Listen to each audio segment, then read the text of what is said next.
Bonjour à tous. Alors, on est beaucoup touché en ce moment par le terrorisme.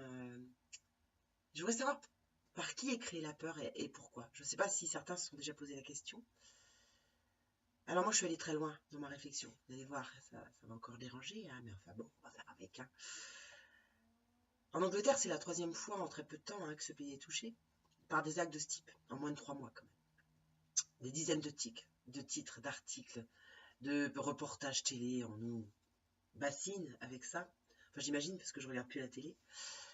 Et rappelez-vous, je ne sais pas si à un moment donné, vous vous rappelez que Valls avait dit qu'il fallait vraiment s'habituer à vivre avec le terrorisme. Et Macron nous a sorti mot pour mot la même phrase il y a à peine quelques semaines. Ben, mince alors. À quoi sert l'état d'urgence, qui est en vigueur depuis novembre 2015? Bizarre, il n'y a jamais eu autant d'attentats en France. Depuis que l'instauration de cette mesure, si controversée, et surtout une peur, une insécurité qui est de plus en plus grandissante parmi la population. Pourquoi? Pourquoi?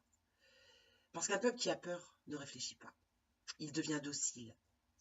Il se réfugie toujours vers ceux qui ont le pouvoir. Parler des conséquences plutôt que des causes, ça devient une habitude. Et ça leur permet de maintenir une forme de pression sur le peuple. Un peuple qui a peur ne réfléchit plus, ne pense plus. Au nom de la lutte contre le terrorisme, il est prêt à accepter n'importe quoi. Et nous l'avons vu. Alors on nous invite à mettre des bougies, on nous invite à mettre des peluches. Ou alors sur son Facebook, l'image de Je suis Charlie ou d'un autre. Et puis on nous met la Tour Eiffel qui s'habille, qui se pare de couleurs chaque fois différentes, euh, histoire de bien s'adapter, histoire de bien s'identifier à l'attentat qui vient de survenir et de nous conditionner à la peur perpétuellement. Et beaucoup, bien sûr, habillent leur Facebook, pensant bien sûr faire bien. J'en profite pour adresser toutes mes condoléances à toutes les familles qui ont perdu quelqu'un dans l'attentat, dans tous les attentats et dans tous ceux à venir. Mais en ces temps, on se rend bien compte que l'ombre gagne. On se rend bien compte qu'il est temps de faire preuve de courage, de témérité. Car il est temps de montrer sa lumière. Il est temps de montrer que nous sommes les enfants de Dieu. Et que beaucoup de travailleurs de lumière œuvrent actuellement dans le monde entier. Mais beaucoup aussi pensent œuvrer, pensent canaliser, pensent bien entendre. Mais ils sont phagocytés. En fait, ce qu'est un travailleur de lumière, ce sont des gens qui ont reçu des dons, soit de canal, c'est-à-dire qu'ils reçoivent des messages, et il y en a beaucoup, soit ce sont des guérisseurs, des soignants. Enfin, beaucoup de gens ont des dons, et de plus en plus de gens d'ailleurs, de plus en plus d'enfants nés depuis les années 90-2000, on commence à ouvrir leurs dons. Mais attention, attention, il y a aussi un mouvement New Age qui est en train d'arriver, il y a aussi des gens qui pensent recevoir plein de choses, mais comprenez bien que beaucoup d'entités, nous ne sommes pas seuls sur les planètes. Aucune planète n'est pas habitée. Bien évidemment qu'on nous a menti. Il est bien évident aussi que même la Terre est infestée à la fois d'êtres purs et à la fois des autres qui, eux, certains êtres sont moins évolués et ont envie de prendre la planète Terre qui est quand même très intéressante.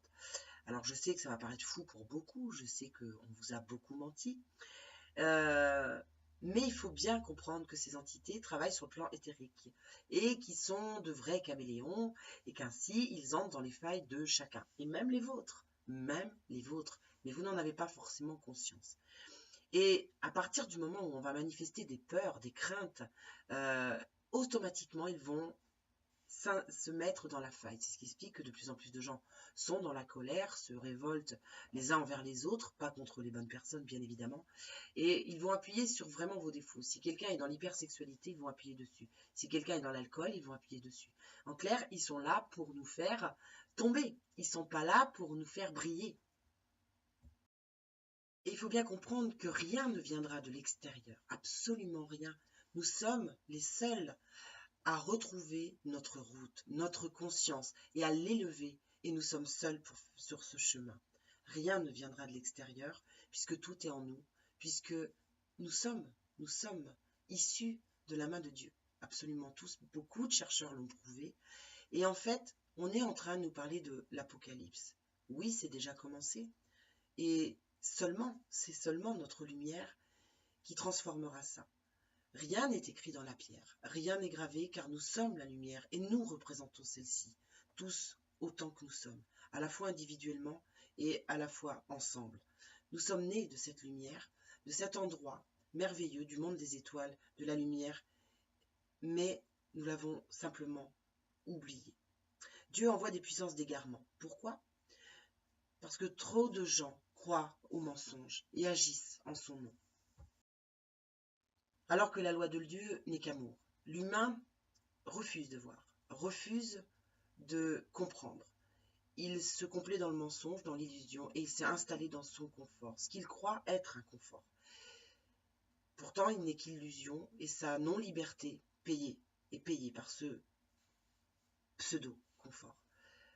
Beaucoup de channels, ça s'appelle, tous ces gens qui travaillent justement avec la lumière, que ce soit des guérisseurs, que ce soit des gens qui reçoivent des messages, et bon, vous avez moult témoignages qui le prouvent, que tout le monde est dans l'amour, que nous devons être dans l'amour, que nous sommes presque au pays des bisounours. Or, la manipulation de ces gens en place, je parle des forces obscures, hein, rien n'est juste en fait dans beaucoup de messages. Faites attention, il y a beaucoup de manipulations par des êtres en place. Et c'est pas vrai. Nous ne sommes pas dans l'amour, nous ne sommes pas dans les bisounours. Et les droits sexuels ne sont pas justes. L'empoisonnement des populations n'est pas juste. L'assassinat des justes est immoral. Les attentats fabriqués de toutes pièces par nos gouvernements sont immoraux et doivent cesser d'urgence. Et c'est en cela, et c'est dans ça que l'on a plongé tous les humains, dans la peur qui est tellement grande que du coup son cœur s'est mis à penser qu'à lui. Faussement d'ailleurs, puisque nous sommes tous et serons tous visés un jour ou l'autre. C'est à cet endroit même que nous, tous, nous portons notre grande responsabilité, notre grande part de responsabilité, pour avoir accepté laisser faire, sous de faux prétextes, parce que c'est le travail, les crédits, les obligations, et j'en passe. Et en cela, nous sommes coupables et responsables de trahison, d'abord à soi-même, mais aussi face à l'univers, qui n'a donné qu'abondance. Pour les mêmes raisons, nous avons laissé la terre se faire empoisonner. Nous avons laissé les océans mourir et nos rivières se polluer. Nous avons laissé faire parce que ça nous arrangeait que l'eau coule à flot de nos robinets. Pour vous dire, on n'avait même pas pris la précaution de récupérer l'eau de pluie pour les toilettes, tout simplement. Pendant ce temps-là, nous avons regardé l'Éthiopie qui mourait de soif. Et après avoir tiré notre chasse d'eau, nous avons envoyé quelques dons. Oui, l'histoire d'avoir bonne conscience. Mais qu'est-ce que c'est que ça? Comment avons-nous pu laisser faire mourir des peuples? De faim, de guerre, de malnutrition. Les voir fouiller des poubelles, vivre sur des monticules d'ordures pour trouver de la nourriture moisie, avariée. Comment, dites-moi comment, on a pu laisser faire ça? Pire, on continue à croire ces mêmes personnes corrompues au plus haut sommet de tous les États, au point d'être allées voter partout. Ils réussissent même à faire en sorte que beaucoup de gens courageux, à travers le monde, beaucoup de lanceurs d'alerte à travers le monde, sont seuls et dénoncent seuls, soutenus par personne, sauf Dieu. Ils réussissent même à les faire passer pour des fous.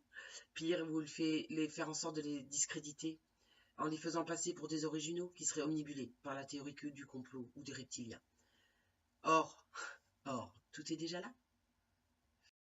Qui attendent le retour du Sauveur en oubliant la loi du libre arbitre, oubliant leurs méfaits, se tournant d'un coup vers Dieu. Mais celui-ci a regardé faire pendant des siècles. Celui-ci a laissé faire durant des siècles, puisque vous avez le libre arbitre. Et jamais il n'est intervenu, jamais il n'a bougé.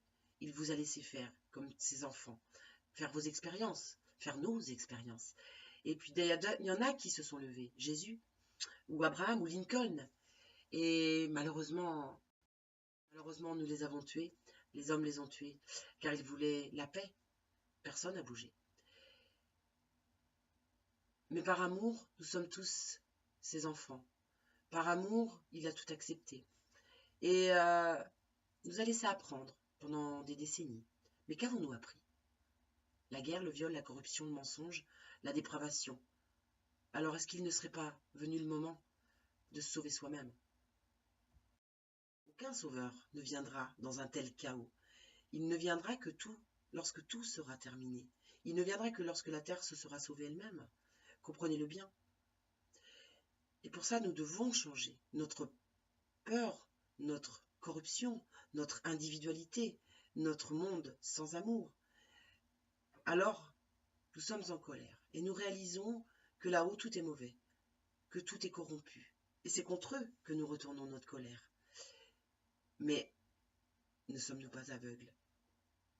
Parce que nous les avons élus, malgré ce que disait un tas d'éveillés dans le monde entier.